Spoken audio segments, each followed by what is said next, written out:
guys, this is Jill from Total-Distortion.com, and I am here with Yellowcard. We're currently in Munich at the Backstage Club, and they're going to perform tonight at the Free and Easy Festival.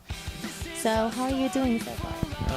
Good. I'm tired, just a little bit jet lagged, but overall good. Yeah, you look a little tired. So, did you just get here, or?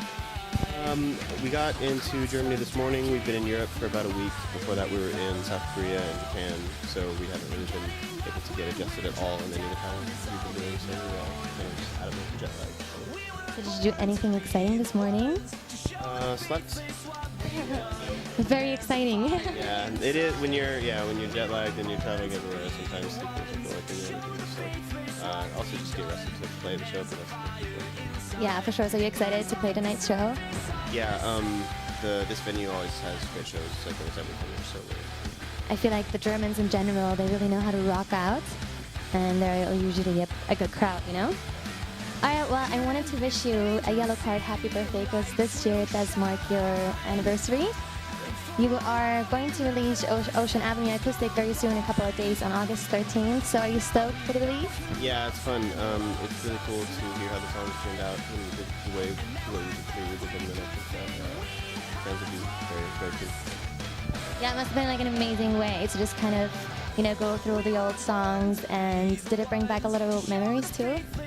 It's just, I think it's just obviously been playing the songs for so long, so hearing just kind of like dissecting them and just redoing them is such a different thing than how we play them every single night, full electric on stage. So there was something really cool about getting in the studio and doing them that way, just kind of experiencing them. So I think the end result is really cool. So what was the idea initially anyway, to do an acoustic album? What was the motivation behind it? I just thought it would be fun to do something special for the 10th anniversary of it, and we kind of always had an acoustic thing side of the band. We did an acoustic version of a record, When You Can Say Yes, a couple years ago. Everybody seemed to enjoy that a lot. We always a lot of acoustic songs on records, and so there's always that aspect of the band that people like. So figured, let's try to do it. And it's full band, full drums and bass, which is different than the acoustic When You Can Say Yes record, which was a lot more stripped down. So that's definitely a different vibe from that one, which is also cool. So regarding tonight's show, will you be playing a few of the acoustic songs, or what's your set list look like? None of the acoustic songs tonight, because these are kind of more festival shows. So we will be back though in November. We're doing some Vans Warped Tour Europe stuff and some headlining stuff as well. I forget the exact city off the top of my head, but we're doing stuff there. Yeah, I know Vans Warped Tour is coming up. Like, very excited for us Vans Warped Tour in Europe. So are there any bands in particular that you're excited to share the stage with? Yeah, actually there's a band from Japan called Fact, and myself and Josh, our bass player, are both huge fans, and we found out that they're actually playing on it, and we're just really excited. So you'll be checking them out for sure? Awesome. Well, we did something very special for this interview. Some of you guys sent in some questions. Unfortunately, we couldn't pick all of them, but we did pick 10, so you're going to be answering those now. So I'm just going to go ahead and read them off, okay? So Michael from Cologne, Germany, he says, your name Yellowcard originated from your good old high school party days. Whoever did something stupid at a party apparently got a yellow card. So what was a very stupid thing that ever happened to you at a party? That happened to me at a party? I'm usually pretty in control of myself and aware of my surroundings.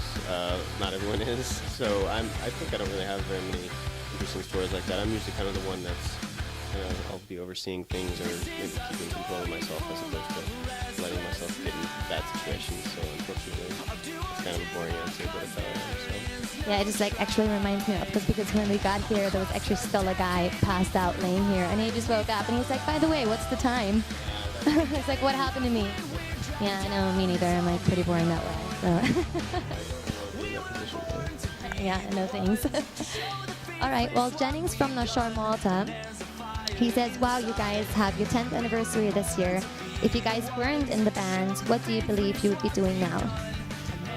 I would be doing producing and mixing, which is something that I like to do when I'm not playing or on the road. I've done a lot of stuff actually for the bands, from their B-sides, some covers. The last acoustic record we did, I did the entire record, so I would definitely be doing that. So you couldn't imagine be doing anything else besides music, basically. It has to be dealing with music. It's the only thing I really know how to do. Awesome. All right, Carmen from Milihan, Malta. If you were stranded on an island, what three things would you miss the most? What I miss the most? Definitely the ability to listen to music, for sure. Pizza. And ice cream. Okay. That probably you'll only find like coconut milk, that's it. Which I like coconut, that's good, but pizza and ice cream. Substitutes for sure, yeah. So Alexis from Sierra Vista, Arizona, United States. What was the weirdest fan experience or gift you've ever had? Any insane stalkers throughout your career? Don't worry, I'm not one of them. Our fans are usually very respectful and very enthusiastic in a good way. Our fans in Japan in particular are unbelievable. They always give us gifts and they're so thoughtful and they just have this knack for knowing exactly what every member of the band loves, and they'll give you like personalized gifts that really apply, not just some sort of thing or whatever. And definitely not stalker and definitely not creepy, but just like insanely thoughtful, just very amazing, just amazing. Yeah. So every time we go there, we just always look forward to the interactions we have with the fans there because they're so incredible. Oh, that's fantastic. All right, Robert from San Diego, California, United States as well. What does a perfect girl resemble for you besides a character? The perfect what? What does a perfect girl resemble for you besides a kick-ass character? So I'm guessing I'm going to be hearing boobs and ass, or? I would just say Marilyn Monroe. Okay, all right. That... All-time number one. So just start. We can start there. That's the top. So that's what she should look like. All right. So Charlotte from Munich, Germany. Yellowcard has accomplished a lot of great things as a band already. What else would you like to accomplish together as a band and perhaps on a personal level?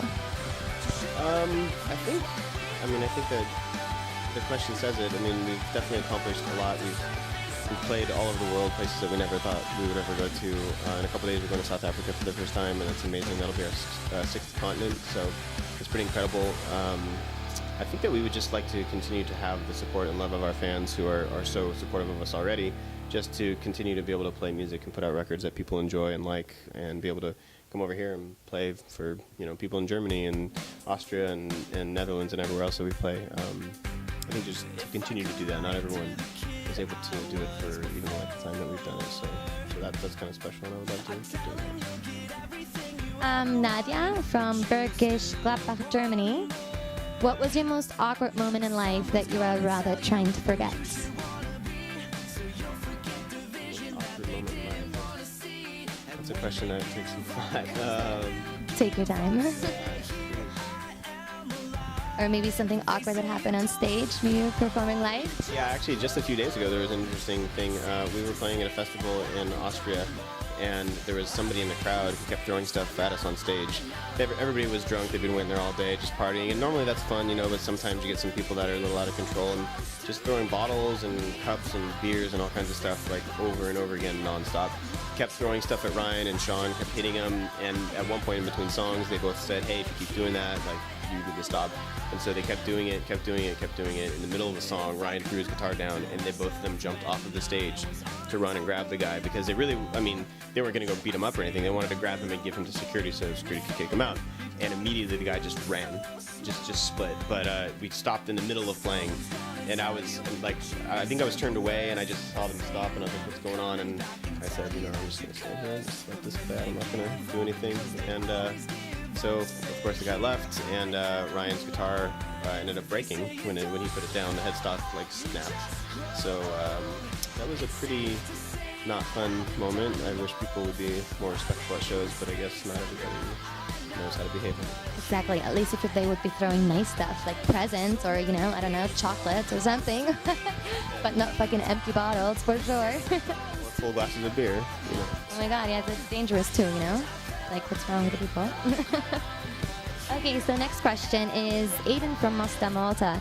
What kind of music are you guys currently into? The music scene is constantly evolving, and there are some cool new and upcoming bands. Do you try to get inspired by other bands for your own music as well?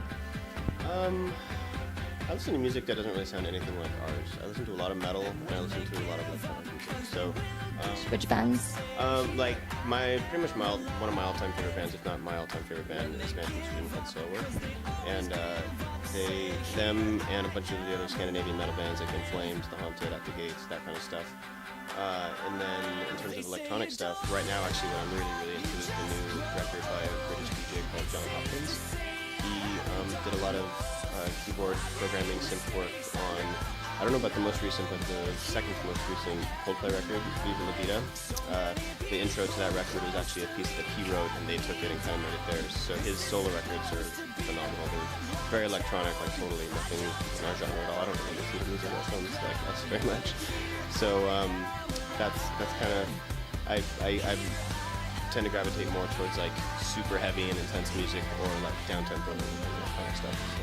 That's great to be open to loads of different styles, you know, when music is so vast and so big. Okay, so almost the last one. Clifford from St. Paul's Bay, Malta. Can't wait for Ocean Avenue Acoustic. Love the original album. I'm stoked to hear the acoustic version. Recording Ocean Avenue Acoustic, did it bring back a lot of old memories? Well, I wasn't in the band when they recorded Ocean Avenue, so for me I could say yes, because I was friends with them, and I remember them when they played it for me when they first had made it. I joined in 2005, so it was like a couple years after they made it. I remember the first time they ever played it for me, and I was like, man, this is amazing. And I actually we each wrote kind of like a paragraph in the record about just like what Ocean Avenue means to us and the memories that we've had, and since I was obviously able to record it then, this is kind of what I said. It's basically just remember the first time they played it for me, and I didn't really know. There's no way to know that, oh, this is going to end up being this big or whatever, but I did know that there was something special there, and I was really interested to see what was going to happen, and ended up being obviously insanely proud of them as my friends when the record was doing well. So now to get the chance to then join the band with all the friends and play the songs all the time, it's very special. So here's the last question.